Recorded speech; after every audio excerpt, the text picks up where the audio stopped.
பல அவமானங்களை சூர்யா சந்தித்திருந்தாலும் பிரீத்திக்காகவும் ரவிக்குமாருக்காகவும் அதனை பொறுத்து கொண்டான். அதன் காரணமாகவே இன்று சந்தியாவின் வீட்டு விசேஷத்திலும் சூர்யா கலந்து கொண்டான். அப்பொழுது சரியான சமயத்தில் அங்கு வந்த ஆளுங்கட்சி மந்திரி ஆதிசேஷன் சூர்யாவை பார்த்து அதிர்ச்சியாகி சூர்யாவிடம் குனிந்து கைகட்டி பேசினார். அதை பார்த்து சந்தியா அதிர்ச்சியாக கூட்டத்தில் இருந்து முன்னே வந்து மினிஸ்டரை பார்த்து, நீங்க தான் சீஃப் கெஸ்ட், இவன் கைய பிடிச்சு பேசிட்டு இருக்கீங்க. he is just a servant. வாய் மூடுங்க. நீங்க யார்கிட்ட பேசிட்டு இருக்கீங்க தெரியுமா? அவரால தான் இன்னைக்கு நான் இந்த நிலைமையில இருக்கேன். என்கிட்ட எவ்வளவு மரியாதையா நடந்துக்கிறீங்களோ அதை விட 100 மடங்கு அதிக மரியாதையா சூர்யா சாருக்கு நீங்க எல்லாரும் கொடுக்கணும். புரிஞ்சுதா? நான் மட்டும் இல்ல, என்னை மாதிரி எத்தனையோ அரசியல்வாதிகளையும் பிசினஸ் மேன்களையும் சூர்யா சார் உருவாக்கி இருக்கார். இன்னைக்கு இவ்வளவு நடந்ததுக்கு அப்புறமும் அவர் அமைதியா இருக்காருன்னா நிச்சயமா இதுக்கு முன்னாடி ஏதோ ஒரு காரணம் இருக்கும். புரிஞ்சுதா? என்னையா நடக்குது இங்க? அதான் சார் எனக்கு ஒன்றும் புரியல. சூர்யா சார், சார் வாங்க சார், நம்ம வீட்டுக்கு போலாம். அட வாங்க சார்.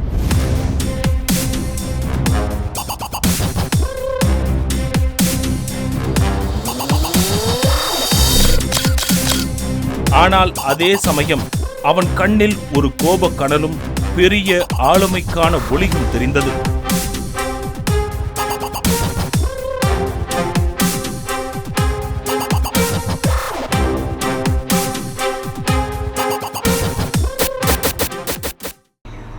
மூன்று ஆண்டுகளுக்கு முன்னர் ஊட்டி பஸ் ஸ்டாண்டிற்கு வந்து இறங்கிய சூர்யாவின் கையில் வெறும் 200 ரூபாய் பணம் மட்டுமே இருந்தது. அதோடு அவன் முகத்தில் பெரும் சோகமும் நிரம்பி இருந்தது. குறைந்த விலைக்கு சாப்பிட ஒரு ரோட்டு கடைக்கு சென்றான். அப்போது திடீரென அவனது அம்மாவின் ஞாபகம் வர கண்களில் இருந்து கண்ணீர் கசியத் தொடங்கியது. சூர்யா அவனது அம்மாவை இழந்து அன்றோடு 2 வாரங்கள் ஆயிருந்தன. சூர்யாவிற்கு எல்லாமே அவனது அம்மாதான். நீண்ட நாட்களாக உடல்நிலை சரியில்லாமல் மரணப்படுக்கையில் கிடந்த அவனது அம்மாவை காப்பாற்ற சில லட்சங்கள் தேவைப்பட்டன. இதில் பெரிய கொடுமை என்னவென்றால் சூர்யாவிற்கு அவனது சொந்த குடும்பத்தாரே உதவுவதற்கு முன்வரவில்லை. சரியான சிகிச்சையை உரிய நேரத்தில் அளிக்காததால் சூர்யாவின் அம்மா இந்த உலகை விட்டு மறைந்து விட்டார். சொந்தங்கள் மீதும் இந்த வாழ்க்கையின் மீதும் இருந்த நம்பிக்கை அவனது அம்மாவின் மரணம் முற்றிலும் இழக்கச் செய்திருந்தது. இதோ இப்போது அனாதையாக இந்த ரோட்டு கடையில் சாப்பிட முடியாமல் கை காய்ந்து போகும் அளவிற்கு நீண்ட நேரமாக தன்னிலை மறந்து அமர்ந்திருந்தான் சூர்யா. டேய், யார் அது? எனக்கு தெரியலண்ணே. தம்பி, யார் நீங்க? வந்து ரொம்ப நேரம் ஆகுது. வேற எதுவும் சாப்பிட்றீங்களா? கடை எடுத்து வைக்க போறேன். சாரிண்ணா, நான் ஏதோ ஒரு நினைப்புல என்று கூறிவிட்டு தனது கையை கழுவச் சென்றான் சூர்யா. அவனது சோர்ந்த முகத்தையும் அழுக்கான சட்டையையும் பார்த்து கடைக்காரர் இரக்கம் கொண்டார்.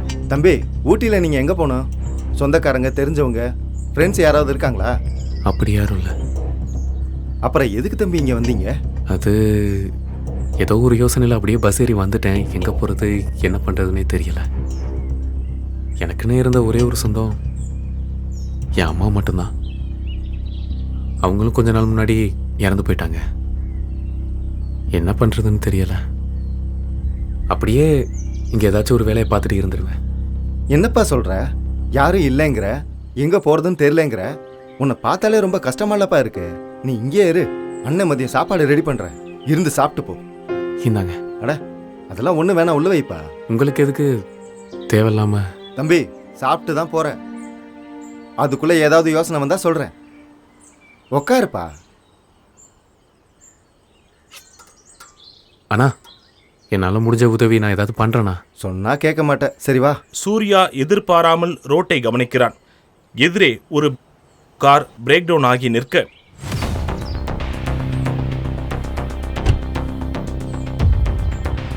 இன்னும் எவ்வளவு நேரம் ஆகும் சார்? ஒரு 10 நிமிஷம் சார். My foot idiots டிகட்ஸ்.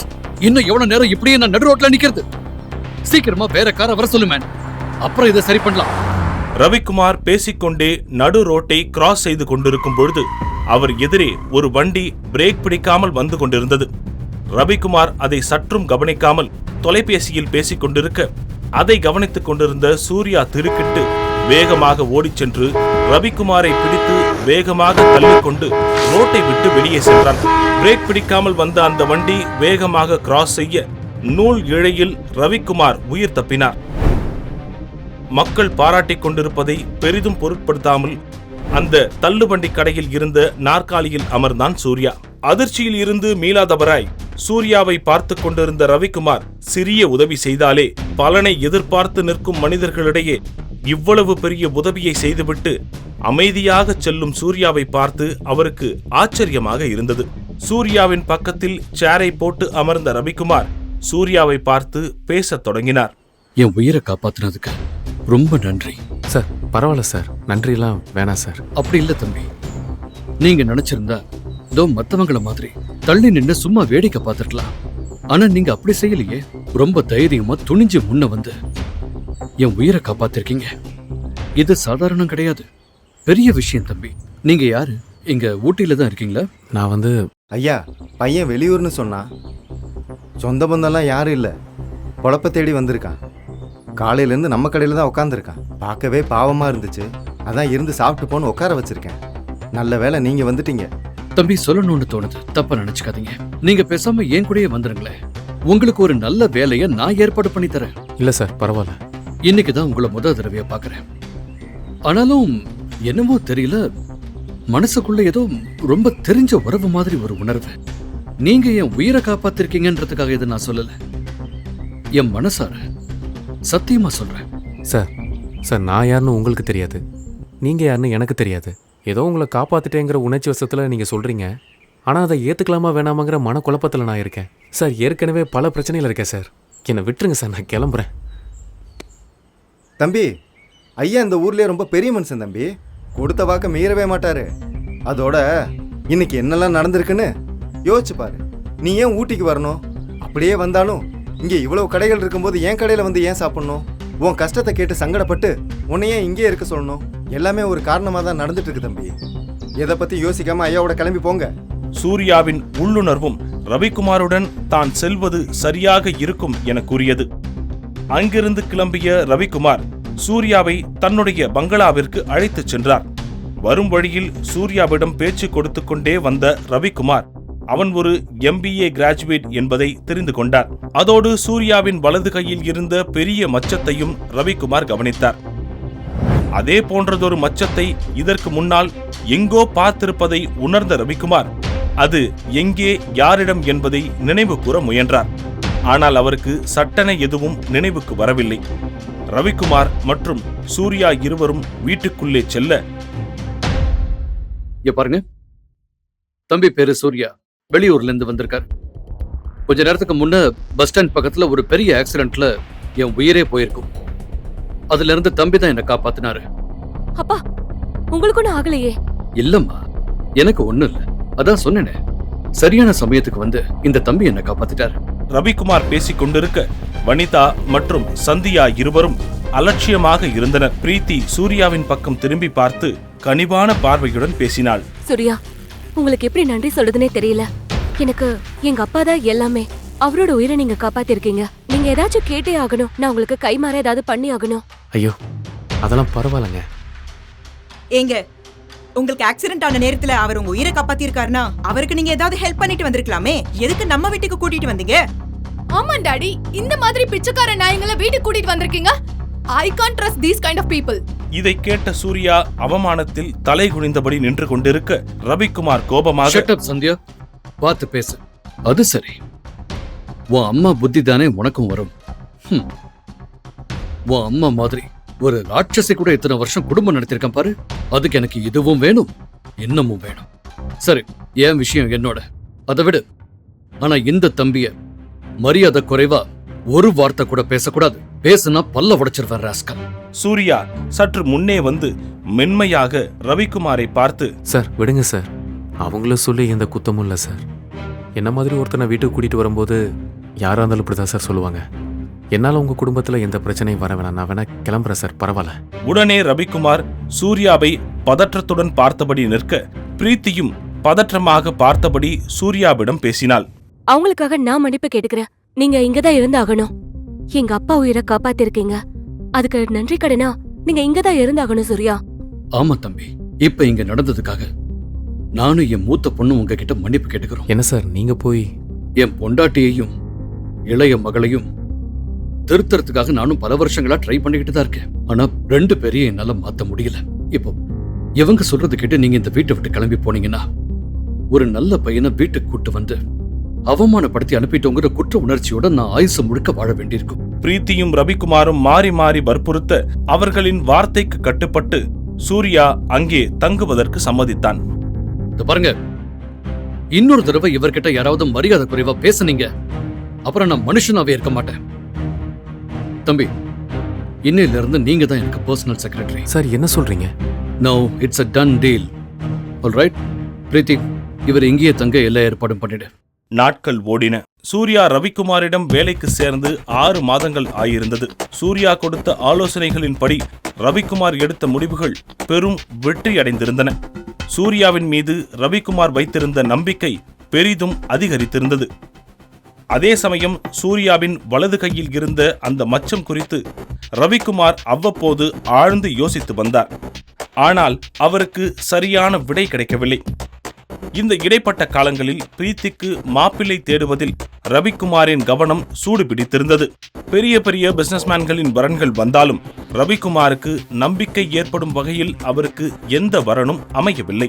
ரவிக்குமாரின் சிந்தனையில் பிரீத்தி, சூர்யா ஆகிய இருவரின் முகமும் மாறி மாறி வந்து சென்றது. அதோடு சூர்யாவின் கையில் இருந்த மச்சமும் அவரை மிகவும் குழப்பியது. அது அவருக்கு எதையோ நினைவுபடுத்த முயல்வதாக எண்ணினார்.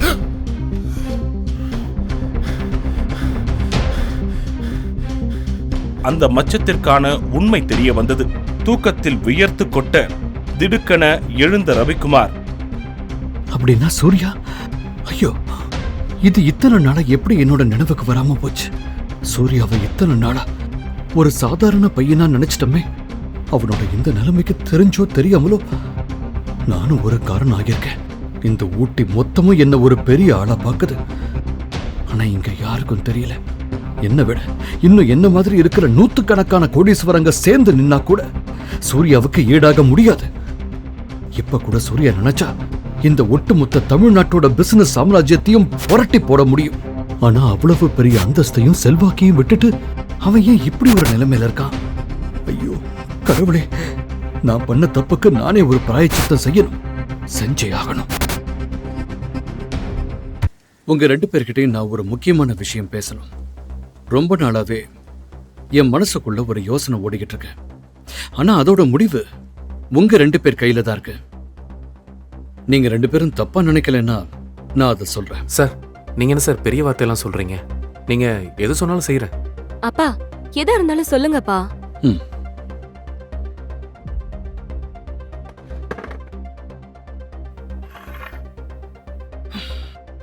நீங்க 2 பேரும் கல்யாணம் பண்ணிக்கிட்டா நல்லா இருக்கும்னு நான் நினைக்கிறேன். என்னடா இவன் திடீர்னு இப்படி சொல்றான்னு தப்பா நினைக்காதீங்க. நல்லா யோசிச்சுதான் நான் இந்த முடிவுக்கு வந்திருக்கேன். என்னால என் பொண்ணுக்கு எங்க வேணா எவ்வளவு பெரிய இடத்துல வேணும்னாலும் மாப்பிள்ளை பார்க்க முடியும். ஆனா சூர்யா மாதிரி அமையாதம்மா. சூர்யாவோட திறமை மேல என்னோட அனுபவத்தை வச்சு சொல்றேன், எனக்கு நிறைய நம்பிக்கை இருக்கு. அப்பா, நீங்க இப்ப சொன்னது எனக்கு ரொம்பவே ஷாக்கிங்கா இருக்கு. ஆனா கண்டிப்பா உங்க பேச்ச மீறி நான் எதுவுமே பண்ண மாட்டேன். ஏன்னா என் சந்தோஷத்தை விட உங்க சந்தோஷம் தான் முக்கியம்னு நான் இருந்திருக்கேன். அதே சமயத்துல நான் சூர்யா வந்த மாதிரி பார்த்ததே இல்லப்பா. ஆனா இருந்தாலும் நான் உங்களுக்காக இந்த கல்யாணத்துக்கு சம்மதிக்கிறேன். சூர்யாக்கு இந்த கல்யாணத்துல முழு சம்மதம்னா எனக்கும் சம்மதம்பா. சார், எனக்குன்னு யாருமே இல்லை. என்னோட சொந்தக்காரங்க கூட என்னை யாருமே கண்டுக்கிறது இல்லை. ஆனால் எந்த நம்பிக்கையில் உங்கள் பொண்ணை கல்யாணம் பண்ணிக்க சொல்லி கேட்டிங்கன்னு எனக்கு தெரியல சார். சார், அதுக்கு நான் தகுதியானவனான்னு கூட தெரியல. ஆனால் அதே நேரத்தில் உங்கள் பேச்சை மீறி செயல்படுறதுக்கும் எனக்கு விருப்பம் இல்லை சார். உங்கள் பொண்ணு பிரீத்தியை இது வரைக்கும் அந்த கண்ணோட்டத்தில் பார்த்ததில்ல சார். ஆனால் நீங்கள் அமைச்சு கொடுக்குற இந்த வாழ்க்கை நல்லபடியாக அமையும்னு நான் நம்புகிறேன். அதனால் எனக்கு இந்த கல்யாணத்தில் சம்மதம் சார் என்று சூர்யா பதிலளிக்க ரவிக்குமார் சந்தோஷத்தில் மகிழ்ச்சியாக சிரித்தார். உடனே வீட்டின் உள்ளே சென்று ரவிக்குமார் விஷயத்தை எல்லோரிடமும் சொல்ல, யாருன்னே தெரியாத இந்த பிச்சைக்காரனுக்கு வேலை கொடுத்ததே இங்க யாருக்குமே பிடிக்கல. ஏதோ உங்க உயிரை காப்பாத்தி இருக்கான்றதுக்காக எதுவும் சொல்லாம இருந்தோம். இப்ப என்னடானா நம்ம பொண்ணு அவனுக்கு கல்யாணம் பண்ணி கொடுக்கறேன்னு சொல்றீங்க? புத்தி கெட்டு போச்சா உங்களுக்கு? ஆமா டாடி, இவ யாரு? இவனுக்கு என்ன சொத்து இருக்கு? நம்ம கிட்ட salary வாங்குற நாய் இவன். இவனுக்கு போய் பிரீத்திய கல்யாணம் பண்ணி கொடுக்க போறேன்னு சொல்றீங்க? I'm very much disappointed with you. இங்க பாருங்க, ஊருக்குள்ள நமக்குன்னு ஒரு அந்தஸ்து இருக்கு. ஒரே நாள்ல எல்லாத்தையும் குட்டிச்சவர் ஆக்கிடாதீங்க.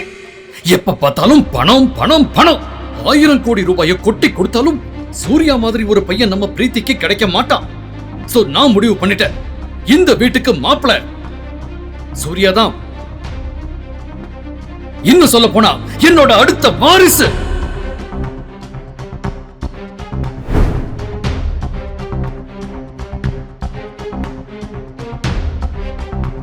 So mind it.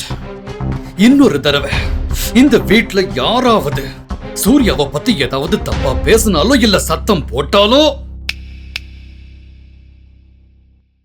என ரவிக்குமார் பேசிவிட்டு கோபமாக தன்னுடைய அறைக்குள் சென்றார். ஒரு வழியாக அடுத்த 6 மாதத்தில் அவர்களது திருமணம் நடந்து முடிந்தது. தன்னுடைய மனதில் இருக்கும் அந்த ரகசிய காரணத்தினாலும் தன்னுடைய லட்சியத்திற்காகவும் பிரீத்தியிடம் இருந்து விலகியே இருந்தான் சூர்யா. எந்த காரணத்திற்காகவோ அவர் தயங்குகிறார் என அவனது நிலையை புரிந்து கொண்ட பிரீத்தியும் அவனை கட்டாயப்படுத்தவில்லை. இந்த இடைப்பட்ட காலத்தில் பிரீத்தியின் தங்கை சந்தியா ஒரு பெரிய கோடீஸ்வர குடும்பத்தில் திருமணமாகி சென்றிருந்தாள். எது மாறியதோ இல்லையோ, சூர்யா குறித்த எண்ணங்களும் அலட்சிய போக்கும் வனிதாவிடமும் சந்தியாவிடமும் மாறவே இல்லை. பல அவமானங்களை சூர்யா சந்தித்திருந்தாலும் பிரீத்திக்காகவும் ரவிக்குமாருக்காகவும் அதனை பொறுத்துக் கொண்டான். அதன் காரணமாகவே இன்று சந்தியாவின் வீட்டு விசேஷத்திலும் சூர்யா கலந்து கொண்டான். அப்பொழுது சரியான சமயத்தில் அங்கு வந்த ஆளுங்கட்சி மந்திரி ஆதிசேஷன் சூர்யாவை பார்த்து அதிர்ச்சியாகி சூர்யாவிடம் குனிந்து கைகட்டி பேசினார். அதை பார்த்து சந்தியா அதிர்ச்சியாக கூட்டத்தில் இருந்து முன்னே வந்து மினிஸ்டரை பார்த்து, நீங்க தான் சீஃப் கெஸ்ட், இவன் கைய பிடிச்சு பேசிட்டு இருக்கீங்க. He is just a servant. வாய மூடுங்க. நீங்க யார்கிட்ட பேசிட்டு இருக்கீங்க தெரியுமா? அவரால தான் இன்னைக்கு நான் இந்த நிலைமையில இருக்கேன். என்கிட்ட எவ்வளவு மரியாதையா நடந்துக்கிறீங்களோ அதை விட 100 மடங்கு அதிக மரியாதையா சூரிய சாருக்கு நீங்க எல்லாரும் கொடுக்கணும். புரிஞ்சுதா? நான் மட்டும் இல்ல, என்னை மாதிரி எத்தனையோ அரசியல்வாதிகளையும் பிசினஸ் மேன்களையும் சூர்யா சார் உருவாக்கி இருக்கார். இன்னைக்கு இவ்வளவு நடந்ததுக்கு அப்புறமும் அவர் அமைதியா இருக்காருன்னா நிச்சயமா இதுக்கு முன்னாடி ஏதோ ஒரு காரணம் இருக்கும். புரிஞ்சுதா? என்னையா நடக்குது இங்க? அதான் சார் எனக்கு ஒன்றும் புரியல. சூர்யா சார், சார் வாங்க சார், நம்ம வீட்டுக்கு போலாம். அட வாங்க சார்.